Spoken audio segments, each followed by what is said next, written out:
Alright guys,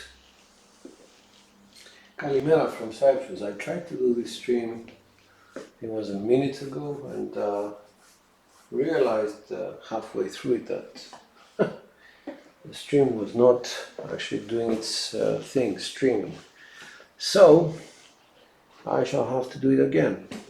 This is going to be an explanation video of how bias pressing works. Literally how it actually works. So 200, 300, 400, 2, 4, 6, 8, 10.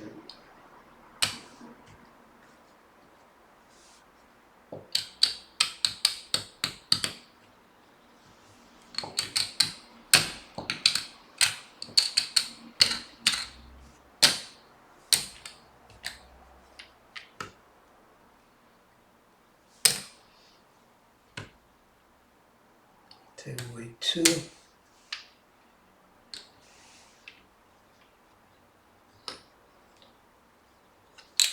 Alright, so we have some symbols as well. Okay.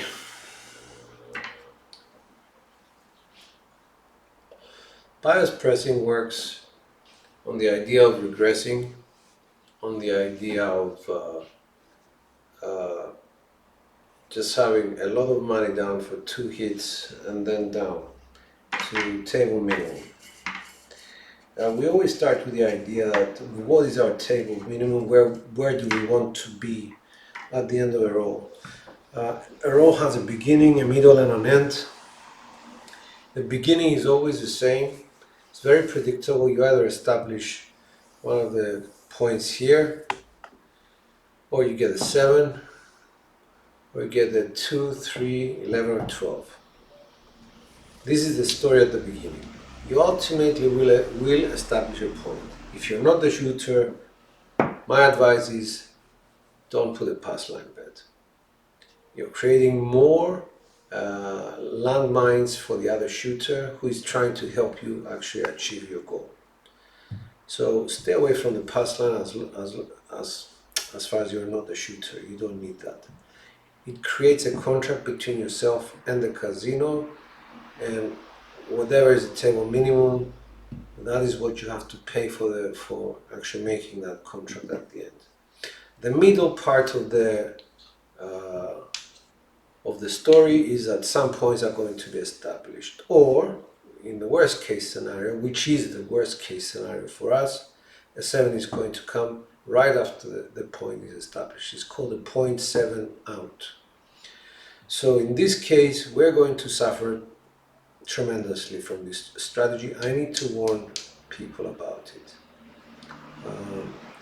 In order for you to utilize this strategy, I would recommend that you have an SRR of, let's say, 8, SOR of, I don't know, 10, 12, something like that. These are the disclaimers I give to you so that you are already covered. With any strategy, there is this thing of the 0.7 out. Now, we're going to do the story assuming that the 4 is hit, the point is 4, then a 5, 6, 8, 9, 10, 4, 5, 6, 8, 9. That's going to be the rolls that are going to show up. So we start with a 4. Point established is a 4. We set up 220 inside. We use the 4, 5, the 5, 6, 8, 9 for one reason. I consider these to be the blue chips. They have 18 ways of being hit. We are indifferent at this point which ones are hit out of all of them. Maybe we have we prefer the 5 and 9 to be hit because I will show you later how this affects our profit margins. We assume the 5 is hit, and it's the next row. So that pays 75 for 5, we give this back, we collect 75, then the 6 is hit, we get 75 for 5.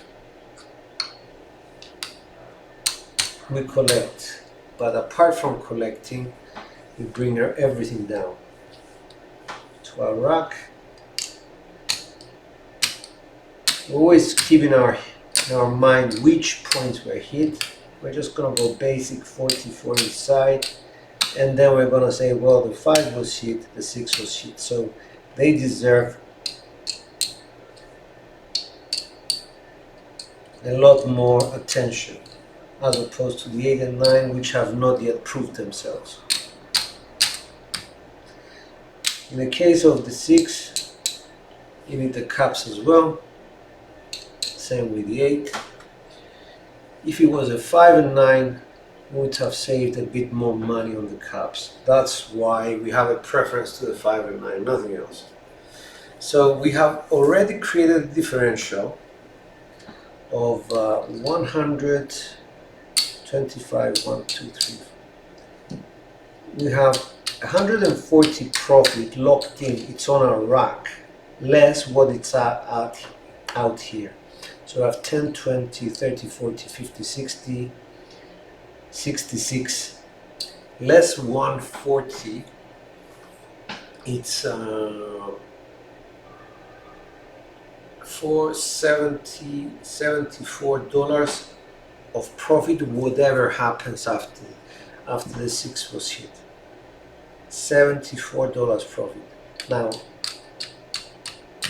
$74 profit on a bankroll of 500 is, I don't know, almost 15%, something like 14 point something percent. So you are overperforming already. Let's assume the next hit is an 8. The 8 gets 14. 1, 2, 3.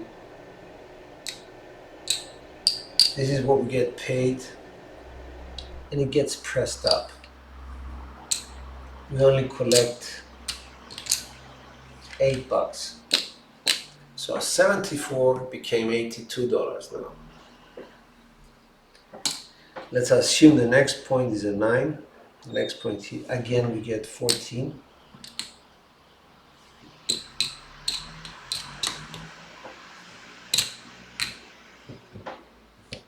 And we're going to press up 1 unit, collect 9. 74 plus 8 plus 9. So 82 plus 9 is 91. We're almost at 20% at this point in time. We're at 18.2%. Let's say the next point is a 10, nothing for us. Point is hit, pack comes off. Then the next is a 5. This is what we paid for. So we get paid 21. Sorry, 20 pays 28. So 1, 2, 3, 4, 5, and 3. What's going to happen here is the opposite of what was happening before. We're going to reduce the 5. And we're going to collect 33. 1, 2, 3, 4, 5, 6, and 3. 33. This actually pushes us above. We're at 91 plus 33. That's $124. That puts us in 24.8% profit. So, sorry, the point is 5.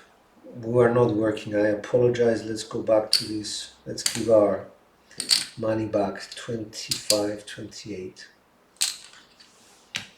Then the next point is a 6. As I demonstrated before to you, we're going to get those 1, 2, 3, 4, 5, $28. And we're going to reduce this by 1.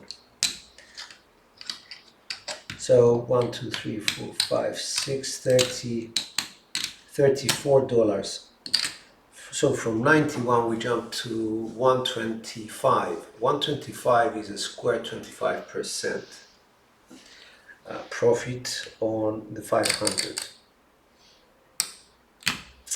And let's assume the next point is the 8. The 8 was pressed up. So this is beginning to yield as well. So 18 pays 21. We're going to press, collect 15. So we went up to 140 profit. 140 profit on 500 is 28%. And so on and so forth. So basically you can see that from a 14%, if we get repeater numbers, especially on those performing numbers, the 5 and the 6, will jump up in terms of profit made. I did mention to you very clearly that you need to get over the hurdle of the 2 hits inside. After that, you need to regress. Now, in the case where you're not so fortunate and you get caught either without getting an inside hit or with 1 hit and then the 7 comes, please do not go on a tilt.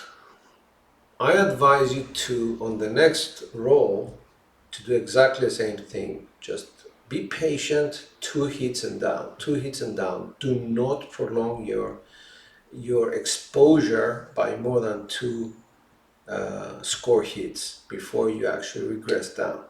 You will make your money back in time. A lot of shooters will actually shoot 2 inside numbers before they 7 out. So you need to be patient with that. If you overexpose yourself just to get to where you were from before, it's a mistake.